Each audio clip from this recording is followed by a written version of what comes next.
Now what is the real world? Reality is...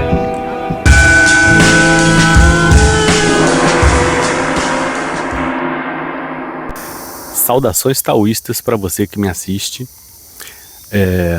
Esse é o canal Seja o Tao. Esse vídeo está sendo gravado, mas somente será publicado quando eu tiver a confirmação de que o anterior atingiu 20 curtidas no mínimo. Portanto, não tenho certeza se esse vídeo virá a ser publicado ou não. Estamos estabelecendo sempre essas novas metas. Hoje o assunto...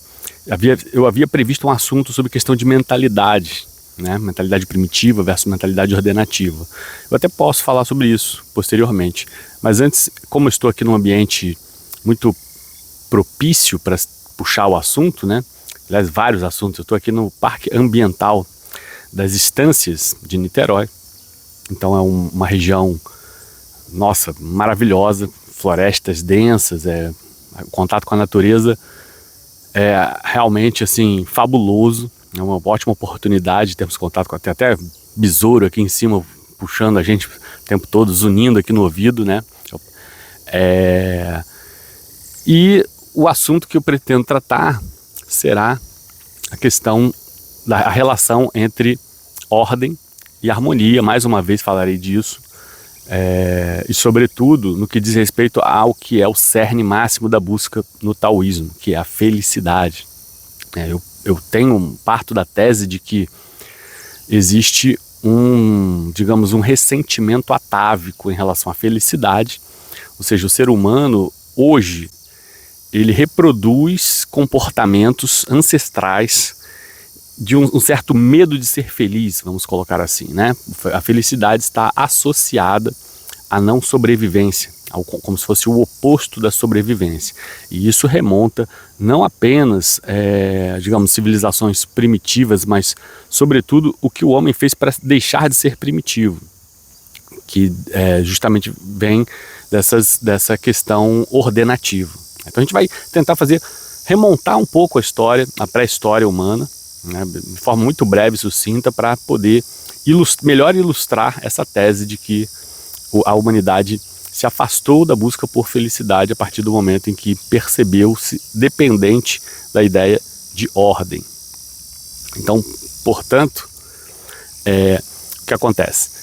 Lá nos primórdios, né, você estudar isso em qualquer livro de antropologia, de sociologia, lá nos primórdios, os homens eram caçadores-coletores. Né? E como caçadores-coletores, sociedades primitivas, eles tinham sim vários, a gente não vai aqui incorrer no famoso equívoco de Rousseau, né, do bom selvagem.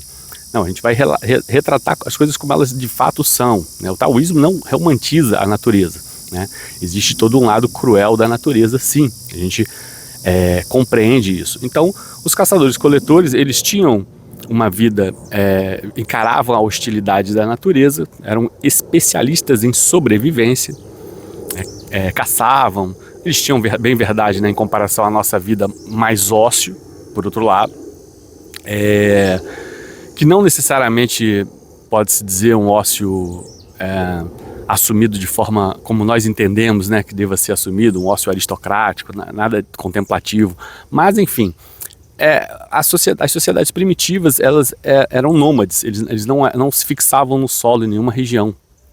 Eles estavam sempre se deslocando aonde fosse mais interessante, a estação do ano que fosse mais interessante. Os conhecimentos eram praticamente intuitivos. Então, por exemplo, não se tinha essa consciência perfeita de mudança de estação de ano, mas intuitivamente o homem ia na direção em que lhe era mais favorável para fazer coleta e caça, né? Ou mesmo pesca, enfim.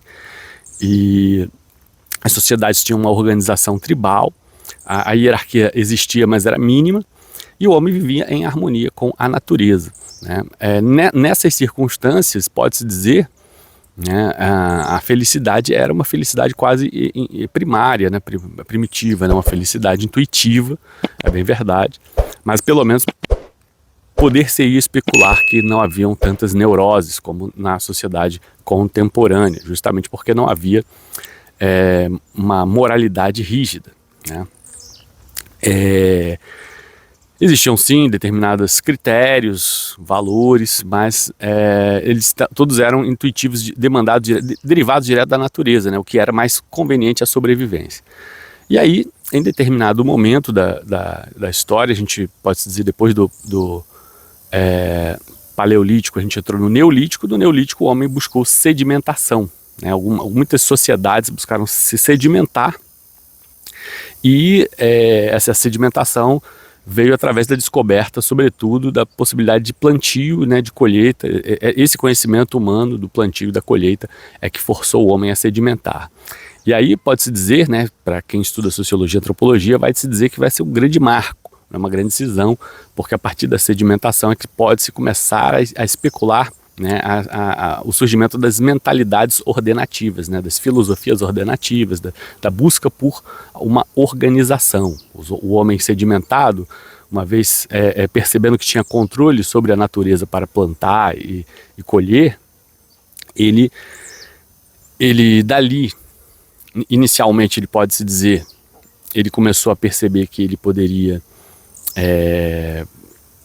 plantar em excesso, né, criar um excedente de produção, fazer uma breve divisão de funções, de tarefas, né, e essas divisões de tarefas não eram apenas de forma externa, mas também interna à comunidade, porque muitas vezes externamente a gente pode dizer, eu planto algodão, você planta trigo, a gente troca, né? Começaram a ter as trocas primárias voluntárias, e também a divisão interna, a gente começar a perceber que, por exemplo, e aí começa o surgimento do que nós entendemos, veja como vai nascendo as visões que hoje não são questionadas, né? Visões que são apenas repassadas sem nenhuma atitude filosófica sobre elas.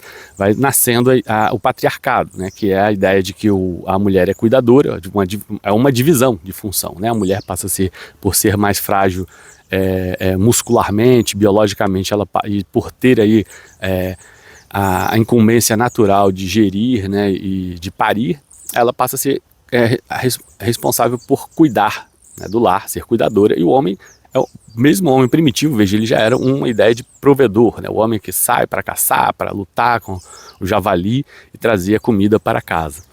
Então essa ideia ela já vai sendo fomentada ali desde os primórdios, né? Fixada sob o imaginário.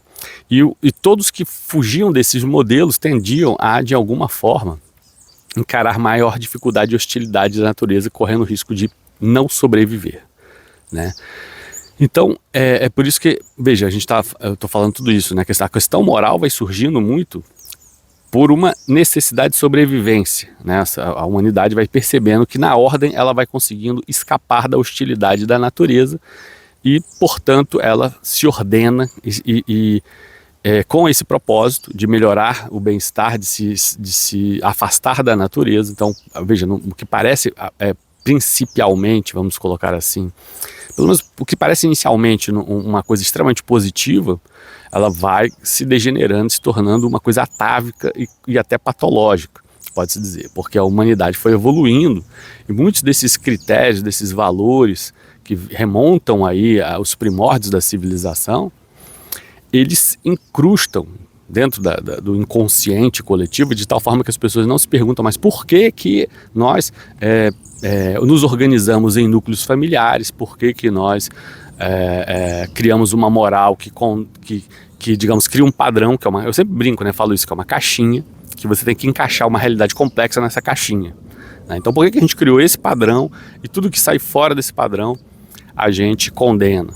Em eras remotas, a explicação era bem simples, porque se você não se encaixar nessa caixinha, você não sobrevive, né? Você simplesmente não sobrevive. Porém, essa resposta foi perdendo a força na medida em que a era moderna trouxe enormes facilidades, a era contemporânea ainda mais, né? Então a própria ciência, o próprio progresso como resultante dessa ordem foi favorecendo o homem a começar a enxergar o momento de perceber que era chegada a hora de encarar o seu vazio existencial e buscar a sua felicidade, a sua plenitude. E isso vem sendo rejeitado amplamente por grande parte das pessoas, né? Sobretudo em países terceiro-mundistas que ainda não dispunham de uma capacidade econômica mínima. e, portanto, tem que se aferrar ainda mais aos valores que supostamente vão lhes remover das condições de hostilidade do ambiente, né? Mas esse questionamento ele vai sendo cada vez mais feito, não por acaso a Europa, que é, digamos, o continente aí, onde se conseguiu maior os maiores avanços, né, históricos no que se diz respeito às sociedades, né?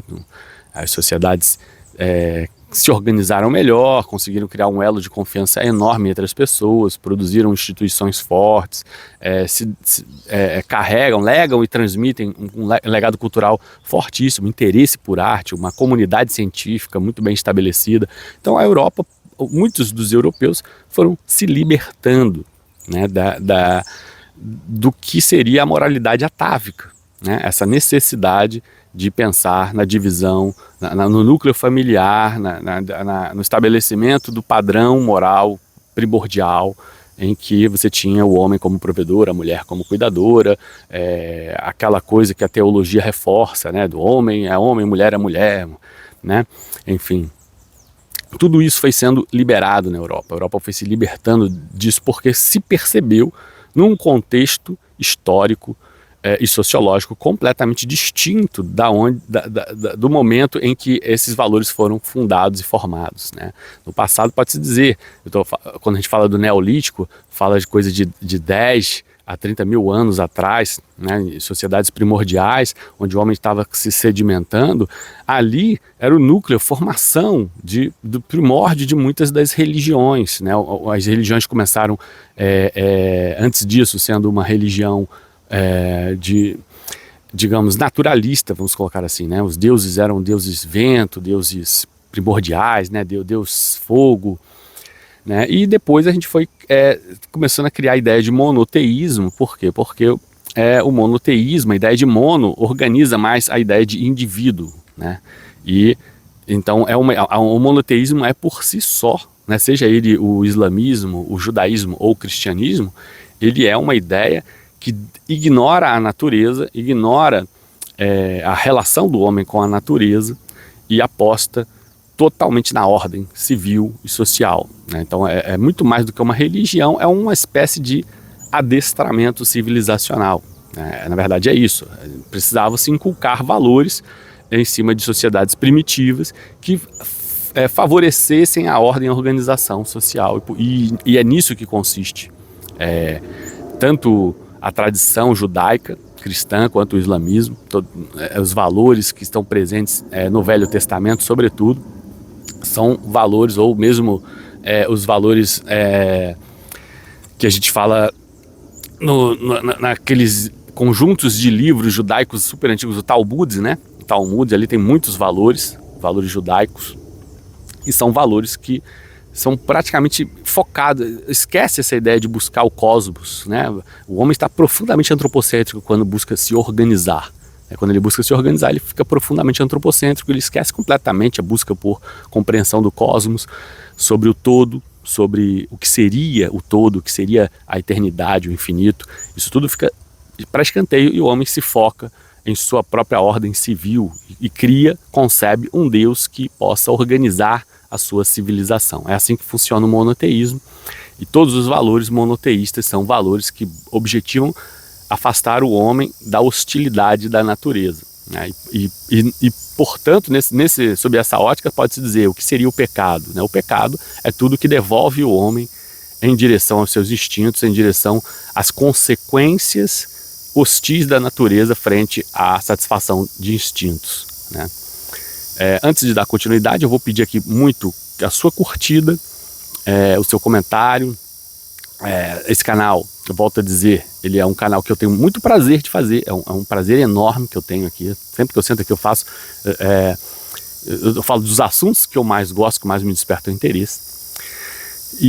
Mas mesmo assim, ele demanda tempo, demanda estudo, né? Então algum tipo de reconhecimento, gratificação eu espero ter quando produzo o vídeo aqui. Então quando eu tenho um vídeo aqui que eu tenho 50, 60 visualizações, sobretudo quando você compara a qualidade do nosso canal com outros canais aqui no YouTube, e a gente se sente desprestigiado, né? Não, claro, por vocês são a nata da nata, e eu volto a brincar, né? Eu digo que isso aqui não é nenhum canal, isso aqui é uma sociedade secreta, onde poucas pessoas descobriram o conteúdo daqui, assistem com frequência, mas ele fica restrito a esse círculo de pessoas, né? Parece que não expande para fora, e o objetivo aqui não é esse, o objetivo é expandir, é fazer esse canal crescer. Então, portanto, sempre ajuda muito quando você comenta, quando você curte, quando você compartilha, né?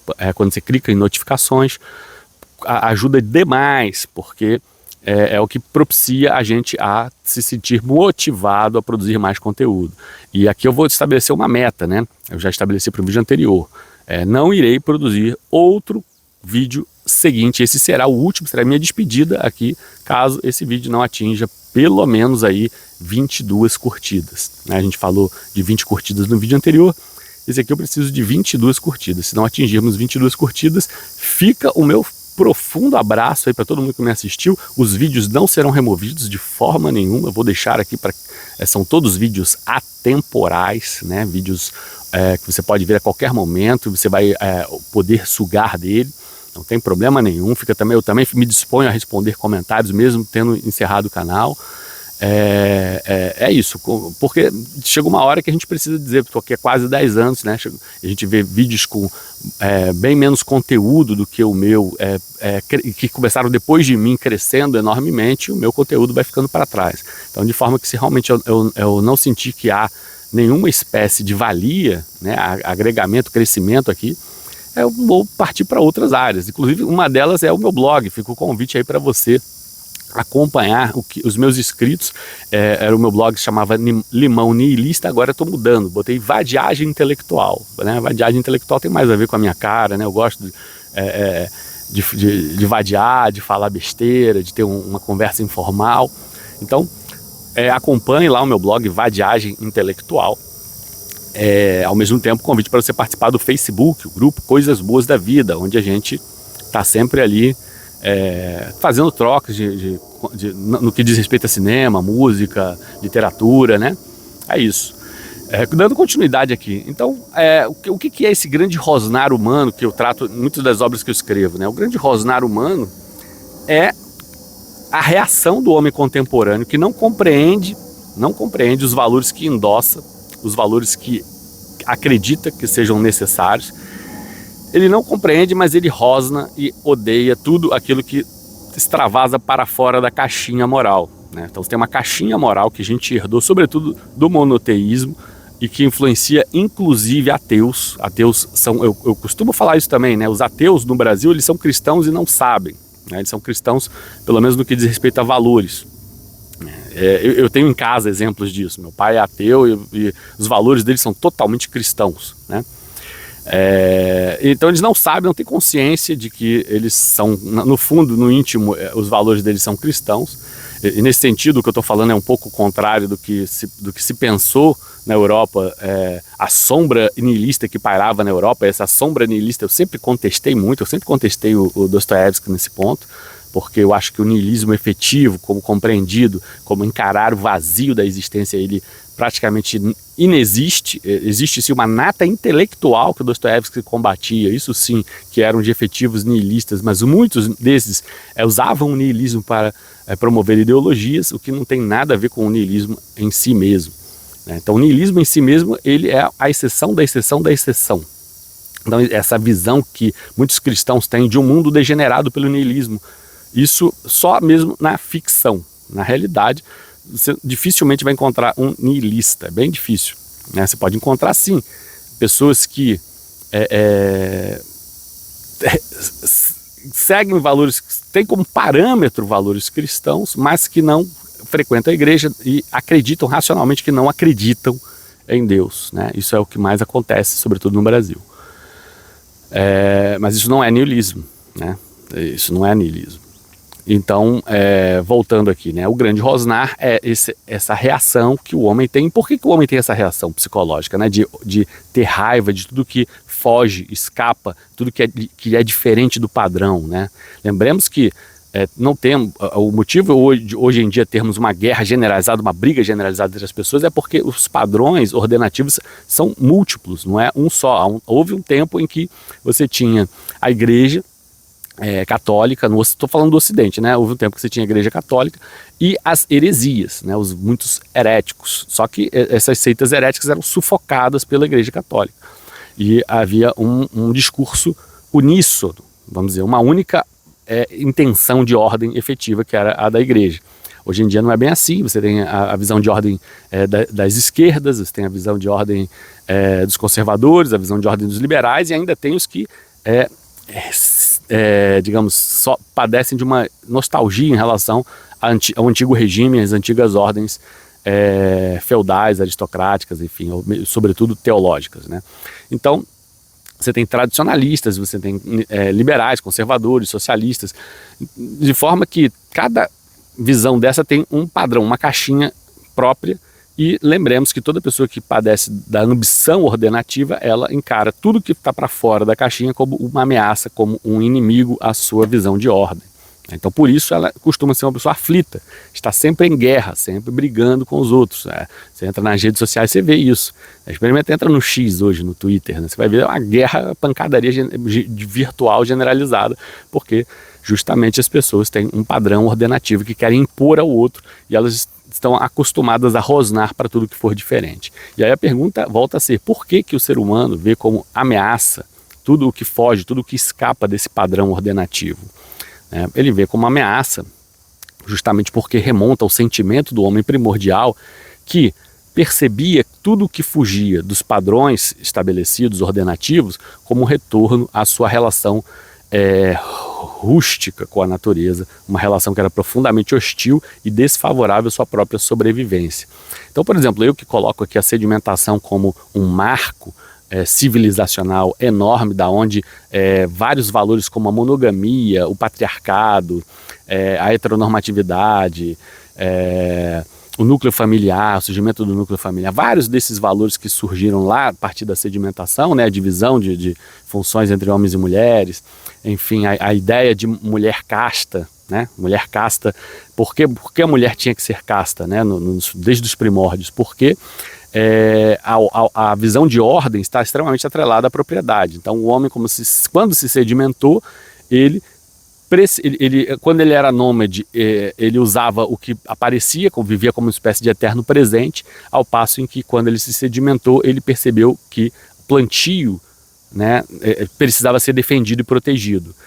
E ali ele começou a pensar em excedente de produção, em acumulação, e ao final da vida dele ele diz: tá, mas para que tudo isso? Eu preciso legar isso, né? Preciso legar isso para o meu filho. Mas como assim meu filho, se nós não somos monogâmicos e se a minha mulher não é minha?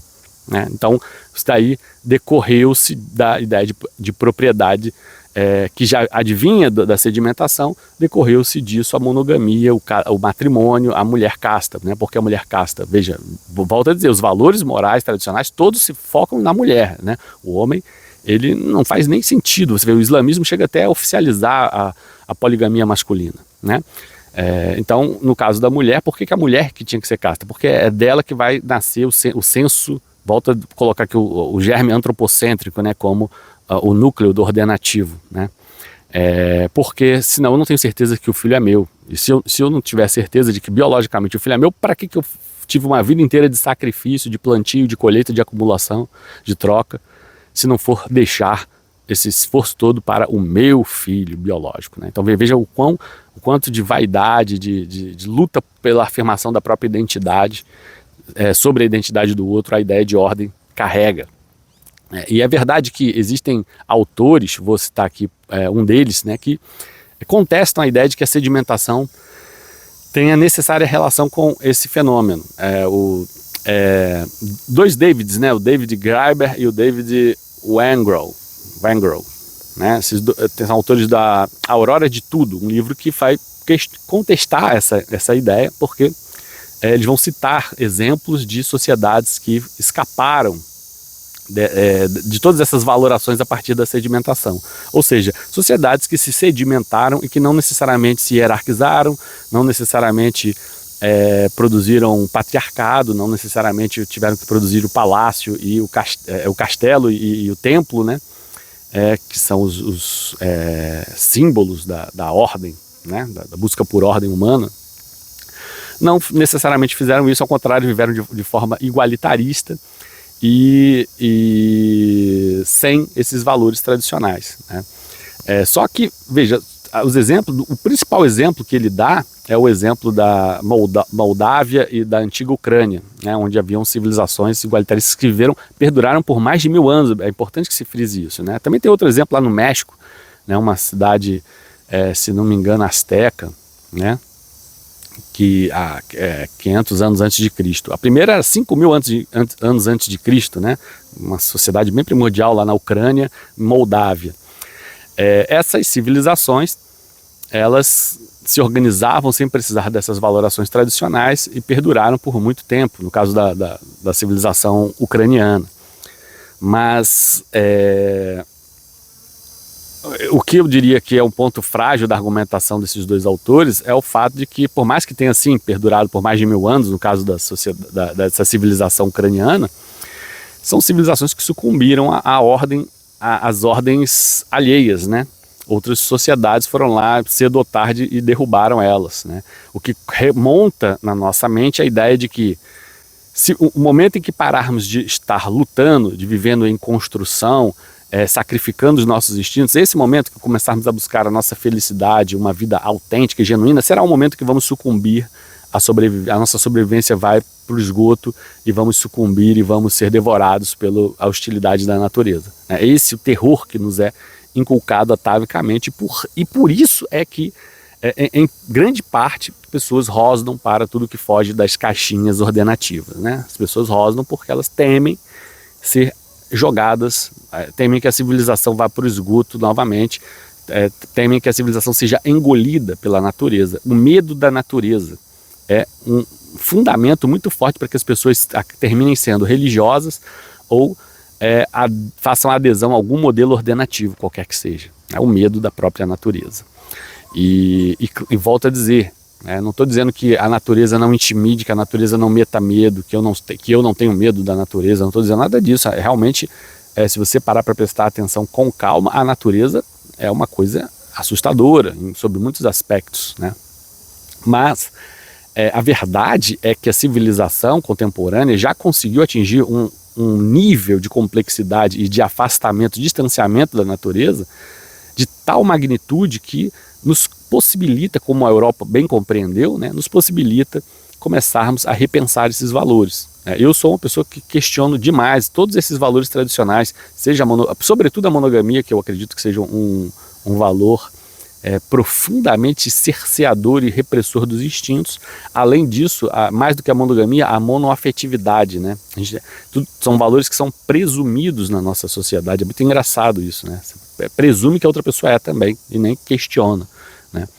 Então, conceitos como adultério, por exemplo, né? O adultério está adulterando. Cara, isso parte de uma presunção. Você não sabe se a outra pessoa acredita em monogamia ou não. Por que você está presumindo que ela está em adultério, né? A própria ideia de patriarcado, que é uma ideia que parte da sociedade superou, né? Apesar de não ter superado a monogamia, mas superou a parte da divisão do patriarcado, em grande medida graças ao feminismo, né? Os feminismos em sua primeira geração, é bem verdade, porque os últimos feminismos, digamos, o feminismo mais contemporâneo tem operado menos vitórias do que o feminismo original da Simone de Beauvoir, né? Mas eu sou um grande questionador de valores tradicionais e isso muitas vezes é interpretado, né? Muitas vezes quando eu critico aqui, por exemplo, valores como a propriedade privada, quando eu critico valores como questiono, né, os fundamentos da monogamia, do patriarcado, muitas pessoas que estão, digamos, fazem o endosso absoluto, sem reflexão da origem desses valores, por que esses valores foram fundados dessa forma.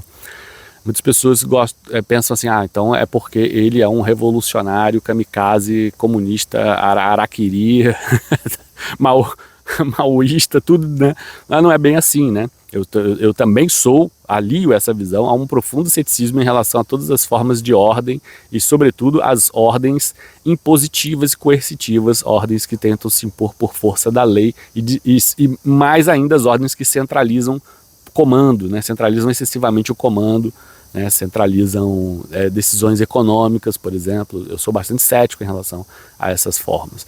Então, de forma que eu não me situo em nenhuma ala do espectro ideológico, eu estou fora dessas discussões, tá? Então o que eu faço aqui é expor os fundamentos, né? E tentar, quem sabe, criar aí uma reflexão sobre esses fundamentos, né? Muitos do que nós pensamos hoje, odiernamente, encontra amparo lá atrás, né? Nos primórdios da civilização.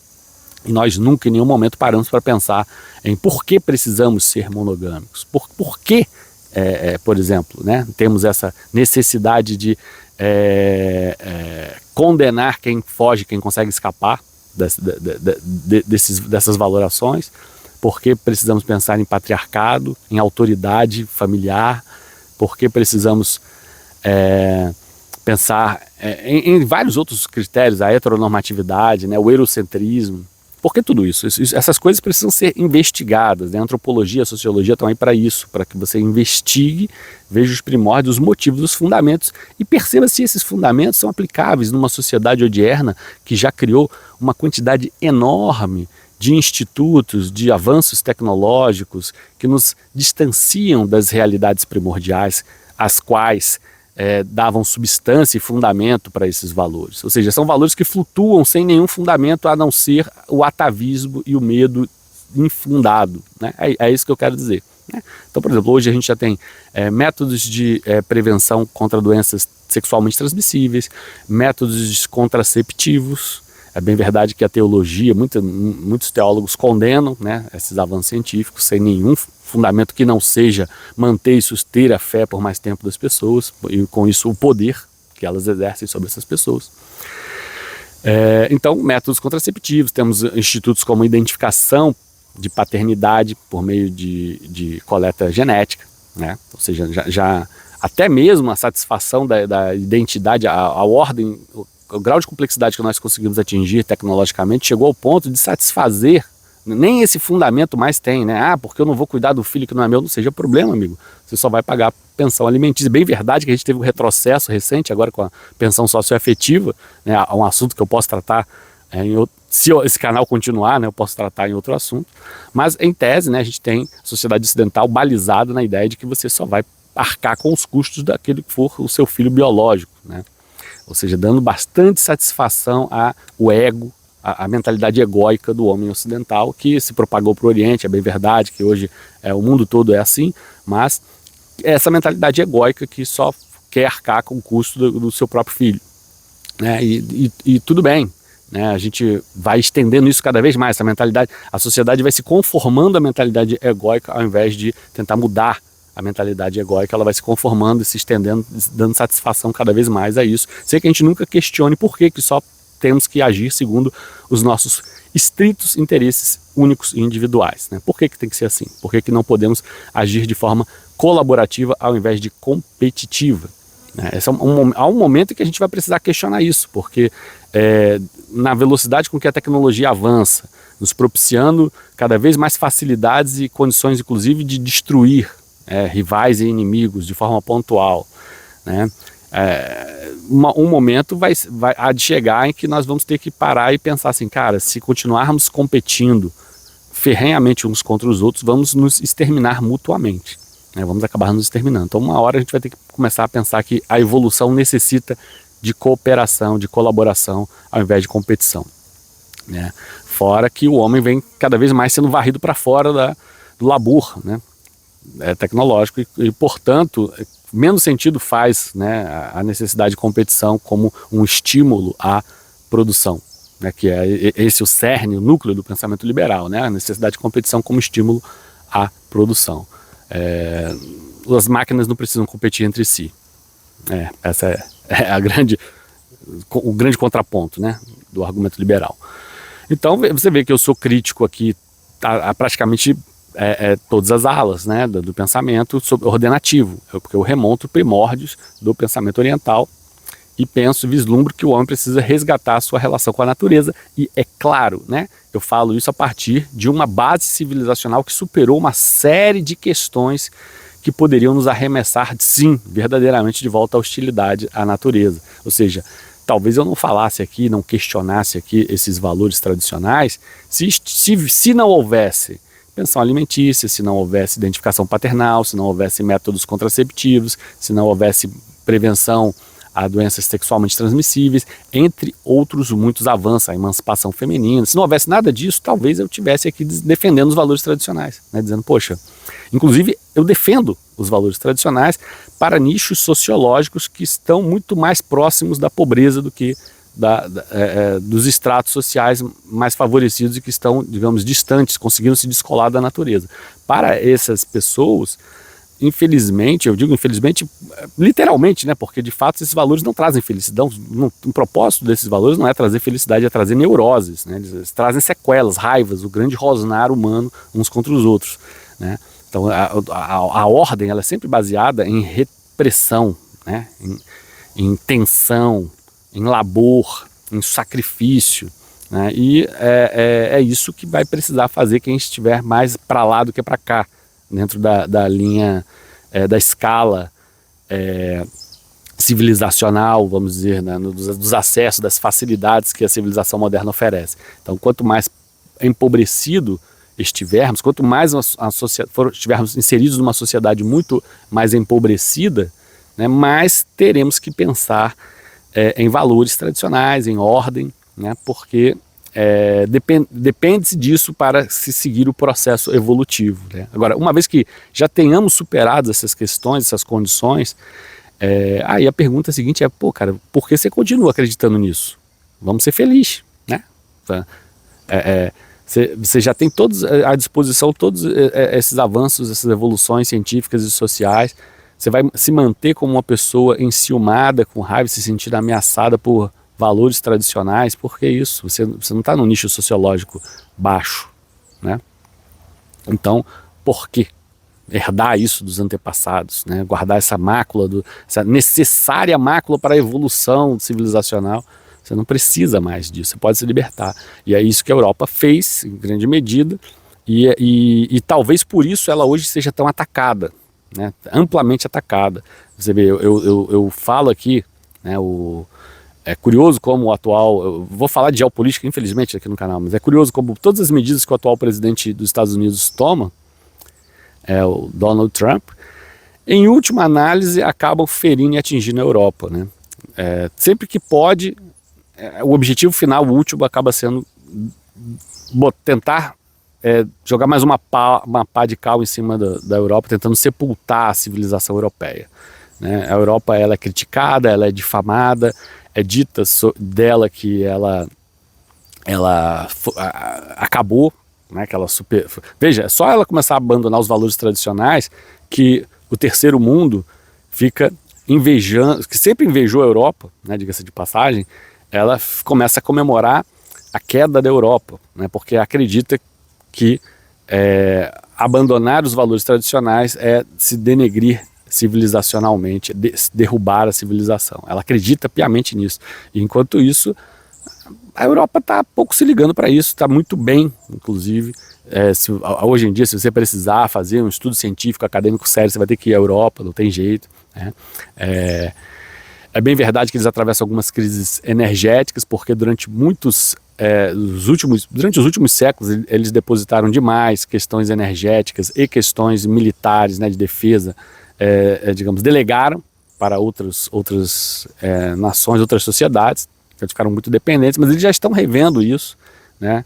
Então não acredito, de fato não acredito nessa crise. Acho que essa tal crise da Europa é muito fabricada pela mídia, que favorece essa visão e que de certa forma faz com que o homem terceiro-mundista tenha uma espécie de satisfação com a derrocada alheia, né? É curioso porque a Europa pode ser pensada de forma tão crítica durante quase toda a sua história, justo no momento em que ela atinge o seu ápice, em que ela pode se libertar e buscar a felicidade, aí é essa hora que ela começa a ser apontada como o momento de crise, que ela vai acabar, né? Quer dizer, que coisa patética por parte do homem ocidental querer derrubar a felicidade do outro, né? Que coisa patética, ao invés de buscar a sua própria felicidade. Então, volto a dizer, se você consegue se libertar dos impulsos apropriativos que são inculcados pela tradição, essa tradição que remonta desde a sedimentação, o senso apropriativo, que você começa querendo se apropriar da terra e no final termina percebendo que você tem que se apropriar de tudo, não só da terra, tem que se apropriar da mulher, tem que se apropriar do filho, tudo tem que ser propriedade sua, né, para que isso tenha lógica e coerência junto ao seu significado existencial, se você se liberta desse senso, você vive, acredite, você vive uma vida, no mínimo, com muito menos neurose, menos nervosismo, medo de ser traído, menos impacto, uma vida serena, né, uma vida feliz. Essa é a recomendação que eu deixo aqui, para que o homem repense os seus próprios valores, remonte as origens dele e compreenda o porquê. Porque muito da moralidade nasce do sentimento, né? Mas os nossos sentimentos, a gente acha que são nossos, né? Eu sinto assim, sou eu que sinto assim. Não, muitos dos nossos sentimentos são pura herança. É puramente você reproduzir o que os seus pais sentiam, você sente também, sem que você reflita sobre esse sentimento. Refletir sobre o próprio sentimento faz parte, inclusive, da terapia cognitiva, né? Toda a parte psicológica parte de refletir em cima dos sentimentos. E é bem verdade que no último vídeo eu falei sobre isso, né? Não é nada fácil mudar os sentimentos, né? Por mais que a sua razão se canalize de um jeito diferente, mudar os sentimentos é um passo enorme, difícil. Mas o simples fato de você mudar as suas ideias já ajuda demais a quando você tiver um sentimento, você ter como critério dizer, porra, eu senti isso novamente, cara, que coisa errada, né? Tenho que melhorar. Então mudar o norte, mudar as ideias. É o máximo que a gente pode fazer uns pelos outros ou nós por nós mesmos. Mudar as nossas ideias, melhorar, aperfeiçoar as nossas ideias. O sentimento é um passo bem mais difícil e eu não tenho nenhuma pretensão de mudar o sentimento das pessoas porque ainda não consigo sequer exercer controle sobre o meu próprio sentimento. Talvez nunca vá conseguir.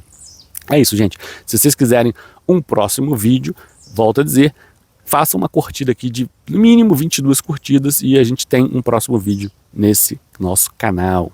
De outra sorte, fica um enorme abraço e convite para que vocês assistam os demais vídeos. São muitos, todos os vídeos de cunho aí universal, atemporal.